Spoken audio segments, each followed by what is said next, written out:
This is the Rich Dad Radio Show. The good news and bad news about money. Here's Robert Kiyosaki. Hello. This is Robert Kiyosaki. The good news and bad news about money. And today it's about education. So today we're talking about a very important subject called education. And, to many people, I don't know what happened to them, but they have this religion called you got to go to school so you can get a job. And I think that's the problem. It's become a religion and not a spiritual thing anymore. But my first book, which I don't recommend anybody read, it was called If You Want to Be Rich and Happy, Don't Go to School. Because the proof of the pudding is right now, suicide rate among young people is up. And kids have no money. And parents have no money because the bloody school system sucks the cash out of them. And that's why I wrote, if you want to be rich and happy, don't go to school. Please don't read the book because I got more hate mail for that book than any other book, more than Rich Dad, Poor Dad. So all you parents out there who have this mantra, go to school to get a job, you got to go to school and get a job. Well, you got to go to Harvard, you got to go to Stanford. The proof is in the pudding right now that school is actually, or maybe, I won't go into because it's politically incorrect, maybe school is damaging your kids. What if school was actually damaging your kids? Would you really keep them in school? Or are you one of those damaged kids right now? Are you there on suicide watch? Wondering what happened? Why am I working at a job I hate? Why am I not making any money? Why is the cash being sucked out of my pocket? And I have no future. AI, I'm probably going to be an Uber driver, but Uber drivers will be out of work pretty soon. What the heck happened to my life? Maybe the problem started because you went to school. So today we have a very interesting guest, and he has a fascinating book. It's called The Coddling of the American Mind, How Good Intentions and Bad Ideas Are Setting Up a Generation for Failure. And joining me in studio today is Bob Turner. He has kids. My wife Kim and I. We don't have kids. I don't know if that was smart or stupid, but most of our friends say it was the smartest thing we ever did, those who have kids. And I tell you, I feel for parents because, man, that is a 24/7 job that I really didn't want to undertake. So with that, given that I have a bias against kids, we have Bob Turner filling in for Kim here. So our guest today is Greg Lukianoff. Is that pronounced Lukianoff? It's Lukianov. Lukianov, thank you very much. And you are a First Amendment attorney. You're a New York Times bestseller and president and CEO of FIRE, Foundation for Individual Rights and Education. See, you're one of those radicals, aren't you? I've been, if you count free speech as a radical idea, and I think it's always a radical idea. It is getting more radical. It is getting more radical, isn't it? In a sense, it is getting easier to say the wrong thing. And I wrote a book called Freedom from Speech back in 2014, talking about how increasingly in American society we seem to be walking on eggshells, partially out of fear of losing our jobs if we say the wrong thing on social media or Facebook. Try me, lawsuits. Yeah. When you have money and you say something stupid, you get sued. Yeah. And it's not even stupid. I have no free speech anymore. So, yeah, well, lawyers kind of ruin everything, and I say that as a lawyer myself. So, Bob Turner, how long have you been with the Rich Dad Company? I've been with the Rich Dad Company 16 years now, and the transformation as far as what I've learned, alternate points of view from Robert and such, has really, allowed me to talk to my kids about certain issues that most parents don't. And what are your concerns? How old are your kids? My daughter Sarah is 18, and my son Jacob is 16. And did they get one still in school then? Correct. And your daughter, who's 18, did she just get out of school? Just got out of school this past May. And what's her plans now? Well, she wants to go into a nursing program. That's good. Just for the idea that such a shortage of nurses. Profession, yeah. Correct. My son is still undecided. He doesn't know where he wants to go, and he said such exposure to. Rich Dad message that he doesn't want to he doesn't want to go to college at the moment. So, again, this is Greg Lukianoff, and his book is The Coddling of the American Mind, How Good Intentions and Bad Ideas Are Setting Up a Generation for Failure. And I'm glad you're here. Like I said, my first book, you want to be rich and happy, don't go to school. I took the heat for that one. I don't want to take any more heat, so I'm glad you're taking the heat now, Greg. So tell me, why did you write such a controversial book? Well, I've been working on campuses defending freedom of speech since 2001. And you must be a masochist. You must be a masochist. Well, you have to develop a thick skin and a sense of humor, and in my case, learn cognitive behavioral therapy to sort of talk yourself down from the ledge from time to time. What is cognitive behavioral? What is that? Because you're talking to a former Marine. I don't know that stuff. Well, cognitive behavioral therapy actually goes pretty well with being a Marine, and you actually probably did some of this to yourself without knowing it. It's more or less it's therapy, but only kind of a name only. It really is a way of talking back to your more sort of exaggerated thoughts in your head. That if something goes wrong, that you're gonna, this is going to be the death of you. That if a date doesn't go well, you're going to die alone. All of these kind of things that anxious and depressed people do can actually be defeated more or less by getting a habit of actually seeing those exaggerated things you say in your head. And the premise in the book is that higher education, far from teaching people to kind of calm down and sort of talk themselves down from things that cause anxiety and depression, we unfortunately think a lot of higher education is actually talking people into it. But so let me ask you this. So what happens, isn't suicide rate up? Suicide rate is up, and here's one of the things. That's up, particularly, it's up 25% for young men, which is horrifying. That's very high, and that's comparing the last 2 years to the previous, to the first decade of the 21st century.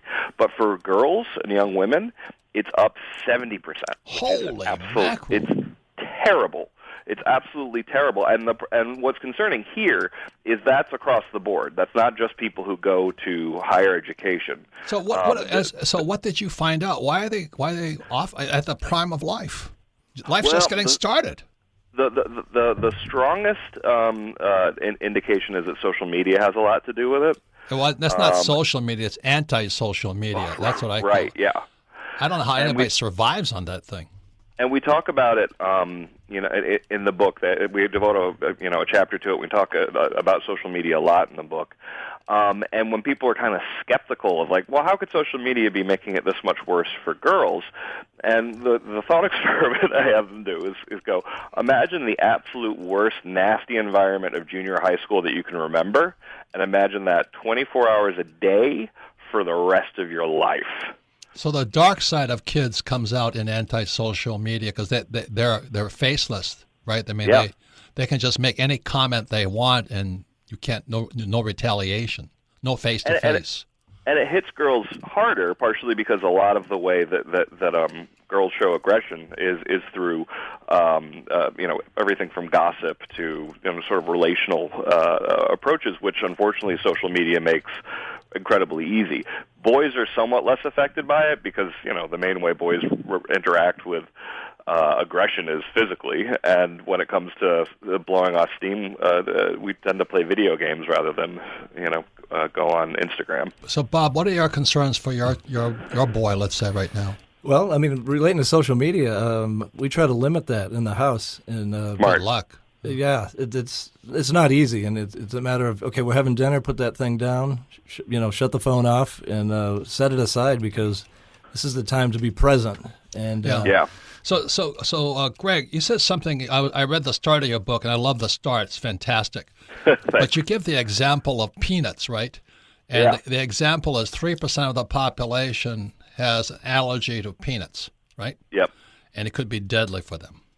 Yep. But by saying you can't have peanuts, the allergy or the power allergy rate goes up 17%. So by protecting the kids from peanuts, they actually become more allergic to peanuts. Yeah, well, and that's both directly making our point that essentially our attempts to protect our kids are actually backfiring in a very specific way, but also making the larger point that a lot of these things that we're doing both on and off campus to try to protect students' feelings and protect them from negative interactions with each other are also in the long run really quite harmful. Yeah, because I grew up if my men friends, my not boyfriends, but the guys that hang around with, if they weren't teasing you, making fun of you, they didn't like you. Oh, of course, yeah. You know what I mean? But now you can't say anything. And what I see on campus, and at my work at Fire, I've seen buddies get in trouble for having un-PC jokes that were completely fine between the two of them, and they're even making fun of each other. But because a third party who wasn't heard it, they end up getting in trouble. And it's like, wow, this is, I also sometimes point out that some of this stuff even feels downright classist because, I started working in restaurants when I was 11. All my best friends are all, working class people. And the way you could tell who was the closest was whoever would hurl the most abuse at each other. Yeah, I know. Your friends are always making fun of each other, and you can't do that anymore. Yeah, well, but the thing is, I feel like they probably just have to hide it more, partially because if people overhear it, it's as if for some reason that third party is so horribly traumatized by hearing, male banter that it has to pretty much go underground. But when somebody says, "Well, girls don't do that," man, some of them. I've known a lot of girls. They're just as vicious as guys are, and maybe more vicious. The knives are sharper, should I say? And unfortunately, social media actually makes those kind of nasty behaviors that are synonymous with junior high kind of spiral out of control. Right. So before we go on, I want to get to the point: which came first? The chicken or the egg? Is it schools causing this, or are the kids causing this, or are the parents causing this? Because I'm going to bring up a word you talk about. You call it about trigger points, and now in school, a teacher cannot say anything that might upset the student. That's a trigger point. So before we go into which came first, the teacher, the parent, or the student? Why can't you say stuff? It's always tough to figure out which came first, and a lot of times it's usually things kind of happen in their own trends and then they collide. And a lot of the book is trying to talk about different trends that are all colliding at the same time and all kind of come to the head in 2013. Because K through 12 was already teaching sort of a right not to be offended mentality to students, which is, of course, incompatible with First Amendment. But at the same time, social media didn't come into existence because of higher education or K through 12, and that sped everything up. We also have the fact that increasingly we live in communities that are more sheltered from people who don't share our points of view, and this comes right down to the city block, right down to the voting counties.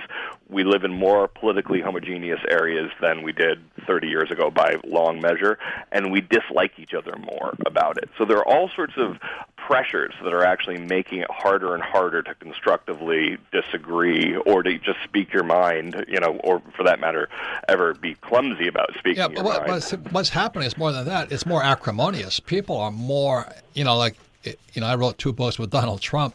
That's... as we're wearing the scarlet letter, how can you, even our own families, I can't mention that I wrote 2 books with Donald Trump because they hate him so much. I said, geez, give me a break here. Why are we so acrimonious? Why are we so at each other's throats? Why are we so adversarial today? So when we come back, that's the really question I want to ask you is because it's at the point, if you're a freedom of speech, First Amendment attorney, and CEO of Foundation for Individual Rights and Education, FIRE, what are we to do? How do we protect ourselves from, trying to say nothing and be politically correct all the time? This is ridiculous. You're listening to The Rich Dad Radio Show with Robert Kiyosaki. What is your number one expense in life? Your number one expense. It's taxes. And I've asked the question is, how come there's no financial education in school, but why isn't there education on taxes either? They tell you to save money, which is stupid. They tell you to invest in the stock market, which is stupid. But won't they teach you about taxes? So here we have Rich Dad advisor Tom Wheelwright. We're talking about his revision for his book, Tax-Free Wealth. Welcome, Tom. Thanks, Robert. So what's the tax-free wealth about? What's different this time? It's a revised edition. Well, so what we did was this is the first major tax reform we've had in 30 years, 2017. Was 86 was the last one? 86 was the last one, back when I was in Washington, D.C. So many guys got wiped out because of that tax change. They did. It wiped out an entire industry, savings and loans. This new tax law is just as big, but in a very different way. It affects different industries. The tax law is always a series of incentives. And the question is always which incentives and which ones apply to me. And so the key to revising tax-free wealth was what changed so much in this new tax law that we can absolutely take advantage of. And seriously, the amazing incentives. For example, the bonus depreciation, for example, for real estate is unbelievable. You buy a $1 million apartment, get a $300,000 deduction or more the very first year. So if you want to make more money and pay less taxes like Donald Trump and myself, get Tom's book, Tax-Free Wealth. Don't be like Charlie. Charlie is that do-it-yourselfer who does himself in. Do-it-yourself is good for tile and grout. It is not good for asset protection. Charlie thought he'd save a few dollars forming his LLC online. With no guidance, he did it wrong. When he sold the property, he lost thousands and thousands of dollars. He did himself in by trying to do it himself. Don't burn yourself. Use Corporate Direct to set up and maintain your LLCs and corporations. Corporate Direct is owned and operated by attorney and rich dad advisor Garrett Sutton. Garrett wrote the bestsellers Loopholes of Real Estate and Start Your Own Corporation. He is Robert Kiyosaki's attorney for asset protection. He and his team will do it right. Visit them at corporatedirect.com or call 800-600-1760. Mention Rich Dad and receive $100 off your formation fee. That's corporatedirect.com. corporatedirect.com. Log on to richdadradio.com while you listen. Now back to Robert Kiyosaki. Welcome back, Robert Kiyosaki, the Rich Dad Radio Show, the good news and bad news about money. And you can listen to the Rich Dad Radio Show anytime on iTunes or Android, and all of our programs are archived at richdadradio.com. And the reason we archive them is because we're an education company only. We don't sell products or services or investments or securities. So we recommend that if you're into learning, listen to this program again, especially if you have children. Especially if, what Greg Lukianoff, excuse me, Greg butchered it, like Kiyosaki. But anyway, if suicide rate among boys is up and girls is up 70%, if I was a parent today, yeah, I would be looking for another way of solving this, because it's not just the kids. I have never, Thanksgiving is no longer Thanksgiving. It's those who voted for Trump and those who didn't vote for Trump now. That's what it's coming down to. And right. The other side of the table, they all love Hillary, so I'm in trouble. You know what I mean? There's no freedom of speech anymore. There's just hate on Thanksgiving. So anyway, we're going to find out what's causing this and what advice you have for parents, especially if you have young boys and young girls and you're planning to send them to college to get in debt for the rest of their lives. Yeah. So what would you say to parents? What's happening? Oh, by the way, his name of his book is Coddling of the American Mind. You should read it. How good intentions and bad ideas are setting up a generation for failure. Failure. So what would you say to parents, Greg? Well, first thing we always say is we want to hear from parents too, because we have a whole section on solutions on what can be done, and things start as simple as trying to raise what are called free range kids, where they get more unstructured time, where they get actual playtime, that's kid directed. All of this sort of overstructuring that the helicopter parents do. What's a helicopter parent? Because I flew helicopters. Helicopter parent is basically someone who micromanages every aspect of their kids' lives. Usually, and these are mostly upper middle class, and the kind of people who are trying to get their kids into Stanford, Harvard, etc. They're also called tiger moms in Asia. But they're a little different, little different than tiger moms. But they call them lawnmower moms now too. That essentially they're just trying to blast through every obstacle for their kids. And it shouldn't surprise anybody that this approach is harmful. But we're getting to see that this is probably contributing to the anxiety and depression that we're seeing among students. Well, why would mom running, being a blocking, pulling guard for you? Why would that cause depression? My mom had big shoulders. She could take out any linebacker. Well, because it implicitly gives your children the message that they can't handle this stuff on their own. If you schedule your kid from 6 o'clock in the morning to 10 o'clock at night, you intermediate every conflict that kid has, you're giving them a very strong message that, mommy and daddy need to do this for you because you actually can't do it. And there's a psychological concept called locus of control, and it's exactly what it sounds like. That essentially, if you feel like you have no control over your own life and that basically you're just helplessly in the hands of other people, if you don't develop that sense, you tend to be anxious and depressed. And so, we're doing stuff that we had every reason to think would create a generation of anxious and depressed students, and then we're shocked that they're anxious and depressed. So you call it, in your book, you call it vindictive protectiveness. What is that? What is vindictive protectiveness is a little bit different. This is more an aspect that we see on campus and closer to what's known as call-out culture, where basically the goal, rather than arguing with people you disagree with in a constructive way, the goal is more or less to call out any violation of your interpretation of social justice on behalf, usually not of yourself, but of some mysterious, not often mysterious, but some other group that you claim to be protecting their interest. But it's really, that's where you get the campus shout downs, the disinvitations, the sort of the substanceless arguments where it's just about yelling about someone's privilege rather than addressing their arguments. And you talk about let emotions do your thinking for you.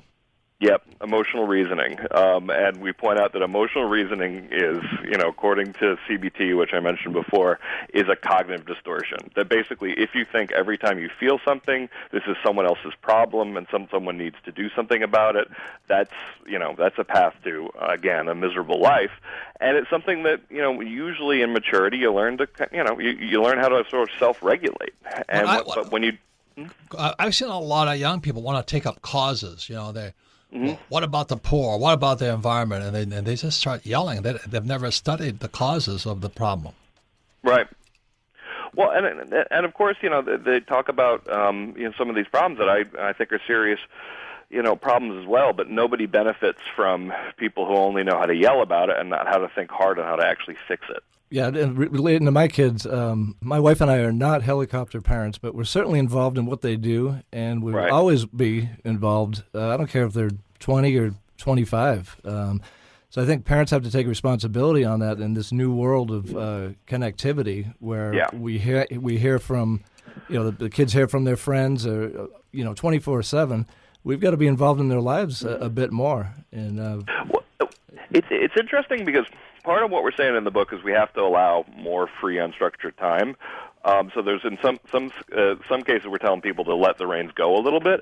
But when it comes to things like social media, having not just a policy within your own family that limits your use of the internet and all that kind of stuff, because it turns out actually, as best we can tell from the research, about 2 hours a day of screen time, no negative consequences. But as you go further and further beyond that, that's when you really start seeing the higher rates of depression, the higher rates of anxiety, all this kind of stuff.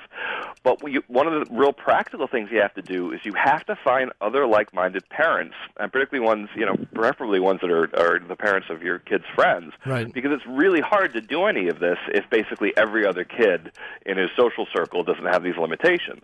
But since parents are starting to understand how much is at stake here, you can start having parents saying, listen, we're turning off our internet at 7 o'clock every night. We're going to be very strict about it, and we'd like you guys to help us as well. Okay, so we have this world where today we have a future generation that's probably going to, I shouldn't say this, we're probably going to they're being set up for failure, and that's the theme of your book here. But is it the teachers, is it the parents, or is it the students? Which one came first, the chicken or the egg? It's one of those things where a lot of times people think we're blaming the students themselves, and ultimately, what students think is the fault of parents. I'm a parent myself, but also K through 12, I think, is making some mistakes. And I think higher education is an institution that could really be helping with a lot of these, dysfunctional psychological habits and making people more open-minded about, where people are coming from and be able to take other people's perspective seriously. But unfortunately, I think colleges too often do the exact opposite. Right, and I grew up in a family of school teachers, and they're not the most open-minded people. You know, they live in a world of this is right and this is wrong. I may as well go to church. Hey, what is a microaggression?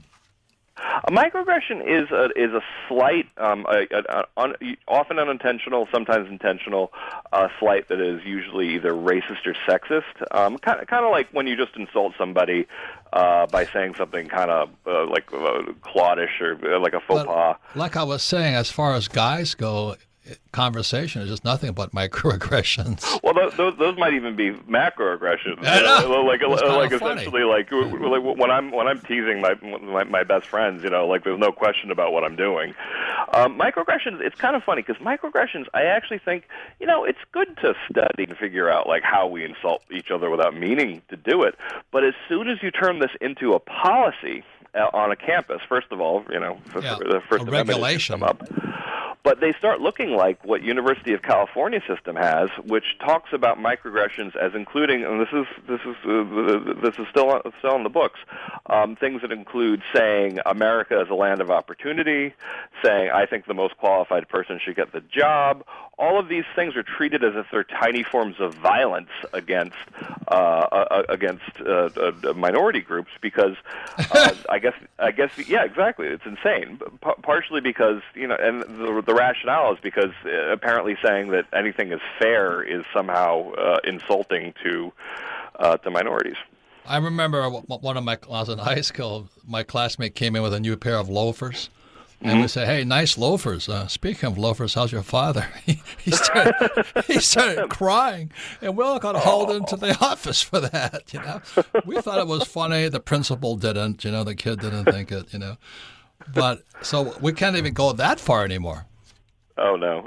Well, if you check out the work that we do at thefire.org, it's amazingly easy to get in trouble for what you say on a college campus. Could you explain the thing? Because you started with peanuts. You had three main points to start, but one was the peanuts. And how does protecting, what you call over-coddling, the coddling of a generation actually makes them weaker? And use the example of peanut allergies. Yeah, well, essentially, like if you're not exposed to peanuts, the likelihood of you actually developing, when you're relatively young, the likelihood of you developing an allergy to peanuts goes way up. It's kind of like vaccinating kids, and essentially you have to expose them to, like we first discovered, we have to expose people to cowpox to prevent smallpox. And what we're saying all throughout the book is that by the kind of parents or administrators or K-12 teachers who always come in to try to settle conflicts between students for them so they don't actually have to figure out how to live with each other one-on-one, we're creating a situation in which we have a generation that is going to be looking to authority to step in whenever there are even relatively minor conflicts. And it's scary because if you, and that's one of the reasons why, I'm perfectly willing to make this prediction. Human resources departments are going to be really overwhelmed in the next couple of years because if you have people coming in where every conflict they've ever had with someone else has been, intermediated through somebody in power, they're going to be coming to human resources for things that are just normal everyday give and take of working with people. So one more thing that affects me because I love sports.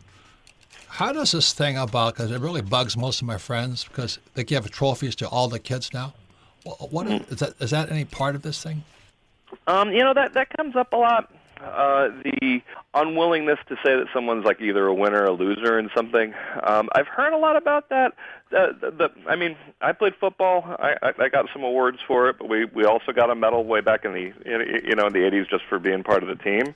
Nobody confused that though for actually being like someone saying you're the best. So I think that concern's been around for a while. I think it's more symbolic than real. But I do think that we do have some students who end up coming to college having never really been seriously criticized, and that's a problem.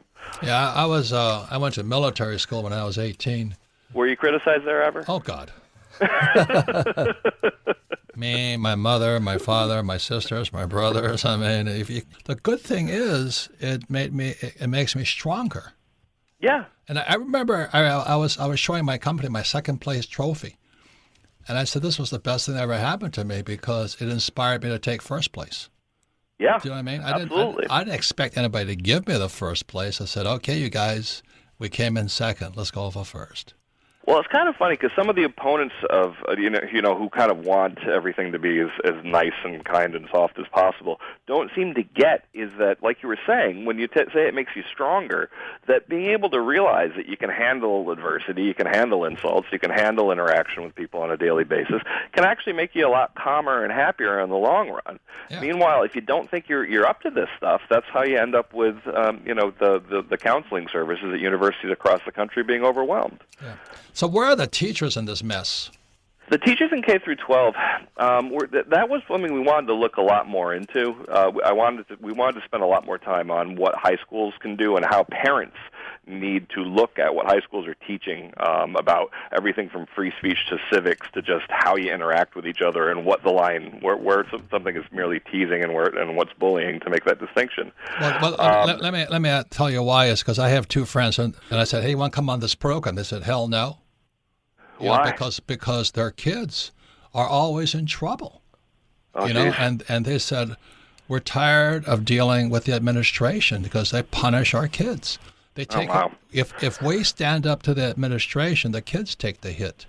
The kids deserve, in my opinion, they deserved it. One guy set fire to the school, but who's counting? Right? You shouldn't set fire to the school. I'm willing to take a stand on that. He just set off a smoke bomb. You know what I mean? And it was just a kid's prank. He was like 12 years old. Yeah. And the parents get in trouble. The parents get in trouble then. That's the whole zero tolerance idea, that essentially like any sign of anything that could be of the slightest concern has to be punished. And it really promotes a kind of mindless overreaction to relatively small things, which has a name in psychology, and it's called catastrophizing. And if you're someone who's in the habit of watching all the adults around you catastrophize, you start thinking, hey, maybe I should overreact to everything too, and that sure isn't good for you. And then my classmate, my roommate in Vietnam, he became a 3-star general, and he says, we can't find Marines anymore. It's getting harder and harder and harder. That's concerning. Yeah. He says, boy, they're kind of wimpy. So, Bob, any final questions? Because you're the one with the kids, not me. Yeah, I mean, my wife and I have taken the approach that we want our kids to be exposed to criticism and whatnot. Both of them have jobs dealing with the public. That's great. Yeah, and so good training. Yeah, so one of them works at a pizza place, and she comes home and talks, and sometimes she gets upset about how she was treated by the customers. But I tell her that's the real world, and you're always going to find that in any job you have. My son, same thing. He works at a In-N-Out burger chain, and delicious. Yeah, same thing. Just really want to make them independent and see what the world is for real. I mean, my son doesn't watch much television. He doesn't play video games like the stereotypical kid now is, looked at upon as far as. That's how guys like me see kids that they're on video games, or I see parents sitting around the table and everybody's texting. Right. And we kind of get away from that. What does that do? It's an interesting time. So, Greg, I think if we're writing the book, The Coddling of the American Mind, How Good Intentions and Bad Ideas Are Setting Up Generations for Failure, just came out this year. And also your website is thefire.org. And I thank you for doing your work and having the guts to speak out. Yeah, and if your children ever get in trouble on a college campus, or you're a professor and you happen to, look us up, because we defend free speech on campus, and we usually win. Right, and just to remind everybody, Greg is a First Amendment attorney. He's a New York Times best-selling author. He's also president and CEO of Foundation for Individual Rights and Education, FIRE. So, Greg, thank you for your contribution to society. The question I ask myself is, maybe I'm wrong and they're right. Maybe we should just protect everybody and pretend the world is one big, happy, fluffy cloud. I think that's actually a really good intellectual habit, to ask yourself, maybe I'm wrong and maybe they're right. You should do that. People should do that regularly. But it's really hard to convince me, though, that the solution will be that we take more and more offense on smaller and smaller things forever, because at some point you have to be like, wow. Keep up the good work. I'd like to have you back, because This is discussion that I think we'll be having for a couple more years at least. Yeah, absolutely. Thanks for having me. So, Greg, thank you very much. When we come back, we're going to Ask Robert. You're listening to the Rich Dad Radio Show with Robert Kiyosaki. Don't be like Charlie. Charlie is that do-it-yourselfer who does himself in. Do-it-yourself is good for tile and grout. It is not good for asset protection. Charlie thought he'd save a few dollars forming his LLC online. With no guidance, he did it wrong. When he sold the property, he lost thousands and thousands of dollars. He did himself in by trying to do it himself. Don't burn yourself. Use Corporate Direct to set up and maintain your LLCs and corporations. Corporate Direct is owned and operated by attorney and rich dad advisor Garrett Sutton. Garrett wrote the bestsellers Loopholes of Real Estate and Start Your Own Corporation. He is Robert Kiyosaki's attorney for asset protection. He and his team will do it right. Visit them at corporatedirect.com or call 800-600-1760. Mention Rich Dad and receive $100 off your formation fee. That's corporatedirect.com. corporatedirect.com. Financial freedom begins with financial education. Now back to Robert Kiyosaki and the Rich Dad Radio Show. Welcome back. Robert Kiyosaki, the Rich Dad Radio Show, the good news and bad news about money. And we're now going to the most popular part of our program. It's Ask Robert. And you can submit your question to AskRobert@RichDadRadio.com. So, Melissa, what's the first question? Our first question comes from Lou in LaPorte, Texas. Favorite book, Midas Touch. It says, I grew up poor, but it made me work harder to leave my bad habits with money behind. I see my nieces and nephews developing poor mindsets around money now, and I can't stand it. My question is, how much do you think environment affects whether someone becomes rich or stays poor? I think that's one of the more important questions that all parents need to ask because, I mean, just the other day, I apologize. I want to get him on this Rich Dad Radio Show because he's one of these social scientists. And he talked about rich dad, poor dad. And he says the reason rich kids are richer is because they grow up in a rich environment.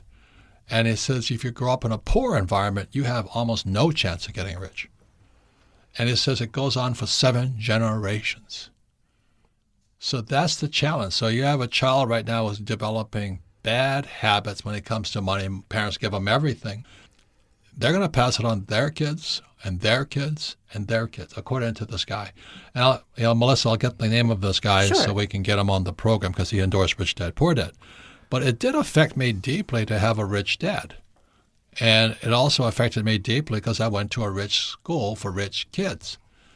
And had I stayed in a school for the poor kids, which was directly across the street from the rich kids' school, I kind of wonder where I'd be today. Because it was only until I got into the 4th grade at 9 years old did I realize I was stupid and poor. And every time the teacher said to me, I said, well, what am I going to learn about money? I said, I want to be rich. She says, well, just go to school. I said, well, my dad went to school. He's not rich. So that was kind of the crisscross in my brain at age 9.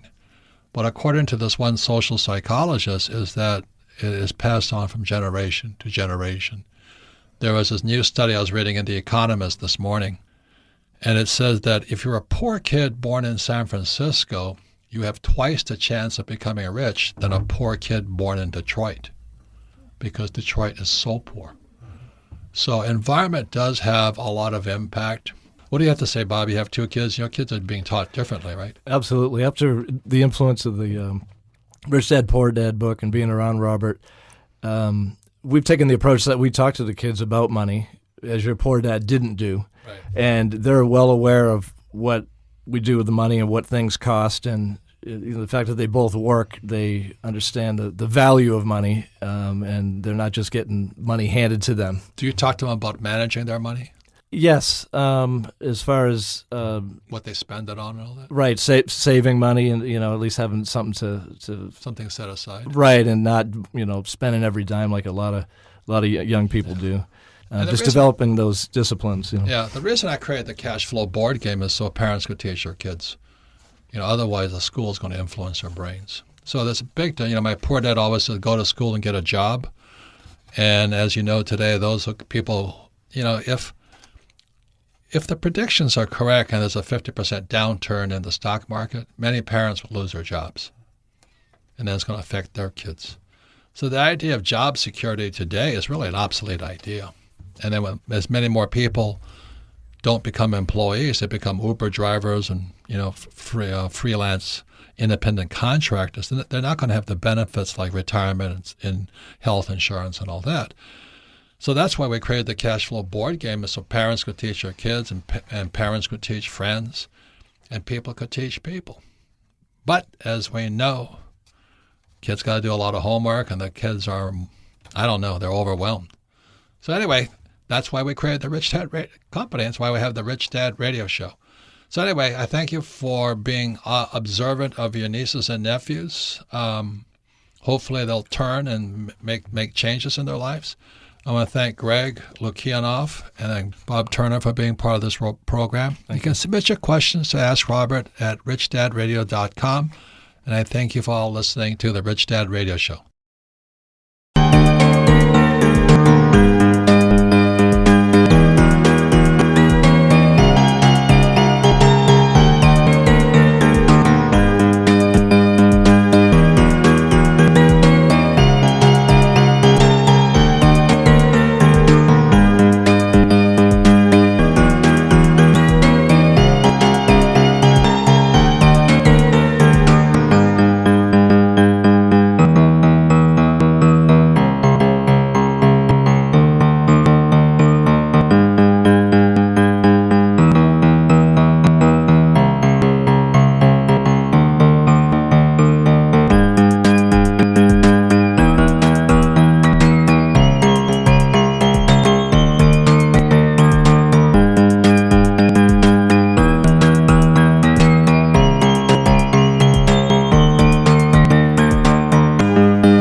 Tôi xa quê